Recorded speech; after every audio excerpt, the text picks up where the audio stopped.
हल छठ व्रत की आप सभी को हार्दिक शुभकामनाएं। आइए हल छठ व्रत की कथा सुनते हैं। हल छठ व्रत आपको कब रखना है, संपूर्ण नियम। हल छठ व्रत की पूजन विधि, व्रत कब रखना है, व्रत की संपूर्ण जानकारी और व्रत की कथा, संपूर्ण जानकारी आपको इसी वीडियो के माध्यम से प्राप्त होगी, तो वीडियो में बने रहिए। आइए जानते हैं हल छठ व्रत आपको कब रखना है और इस व्रत की कथा। हल छठ या हल छठ व्रत माताएं अपनी संतान की मंगल कामना के साथ रखती हैं। इस व्रत में कुछ चीज़ों को खाने की मनाही है। जानते हैं इस साल हल छठ व्रत कब है। हल छठ का त्यौहार जन्माष्टमी से 2 दिन पहले मनाया जाता है। हिंदू पंचांग के अनुसार भादों मास या भाद्रपद मास के कृष्ण पक्ष की षष्ठी तिथि को हल छठ का त्यौहार मनाते हैं। इसे बलदेव छठ, ललही छठ, रंधण छठ, तिल छठी या चंदन छठ आदि नामों से जानते हैं। मान्यता है कि इस दिन भगवान श्री कृष्ण के बड़े भाई बलराम का जन्म हुआ था। इस दिन भगवान श्री कृष्ण के साथ बलराम जी की पूजन अर्चना की जाती है। मान्यता है कि इस व्रत के पुण्य से प्रभाव से संतान को लंबी आयु की प्राप्ति होती है। जाने इस साल व्रत कब रखना है आपको। इस साल हर छठ 25 अगस्त रविवार को है। छठी तिथि 24 अगस्त को सुबह 7:51 से प्रारंभ होगी और 25 अगस्त को सुबह 5:30 पर समाप्त होगी। ऐसे में उदया तिथि को मानते हुए व्रत हमें 25 अगस्त रविवार को रखना है। हल छठ व्रत का महत्व क्या है। हल छठ व्रत माताएं संतान के सुखद जीवन पर लंबी आयु के लिए रखती हैं। मान्यता है कि इस व्रत को करने से संतान को कष्टों से मुक्ति मिलती है। हल छठ व्रत में क्या खाना चाहिए। हल छठ व्रत में बोया हुआ अन्न या कोई फल खाने की मनाही होती है। गाय के दूध, दही भी नहीं खाना चाहिए।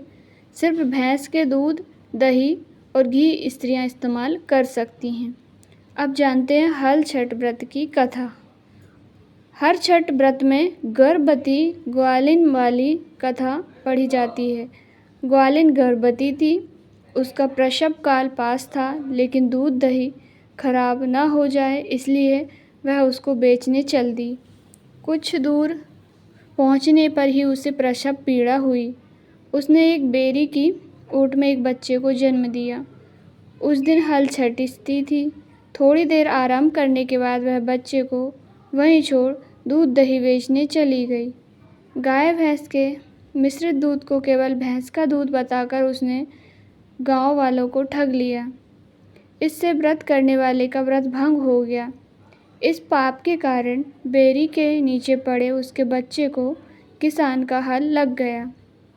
दुखी किसान ने झर बेरी के कांटे से ही बच्चे के चिरे हुए पेट में टाँके लगाए और चला गया।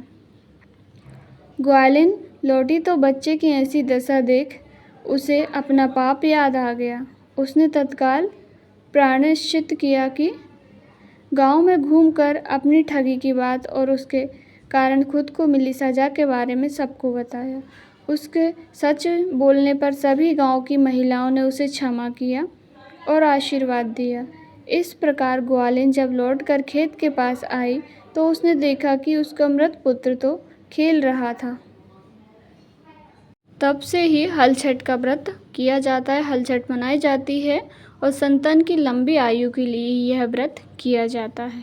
हल षष्ठी व्रत करने तथा कथा सुनने से संतान को लंबी आयु तथा सुखी जीवन का आशीर्वाद मिलता है। यह व्रत रखने से बलराम यानी शेषनाग का आशीर्वाद प्राप्त होता है। यह व्रत रखने से संतान बलराम की तरह ही बलशाली होती है। संतान की रक्षा के लिए यह व्रत अधिक महत्वपूर्ण होने के कारण इसे पूरे मन से यह व्रत करने से संतान के जीवन के सभी कष्ट समाप्त होते हैं। इस व्रत में हल की पूजन करने का महत्व है। हल छठ के दिन हल से उत्पन्न अन्न और फल नहीं खाना चाहिए। इस दिन भैंस का दूध पूजन में उपयोग में नहीं लिया जाता है। ना ही भैंस के दूध से बनी हुई सामग्री को आप सेवन कर सकते हैं। इस दिन सत्य वचन बोलना चाहिए, झूठ नहीं बोलना चाहिए। तो ये व्रत की कथा संपूर्ण हुई। इस व्रत कथा को जो सुने, जो पढ़े, उनके संतान की लंबी आयु हो, सुख शांति घर में सदैव निवास करे। जय बोलिए हल छठी मैया की जय।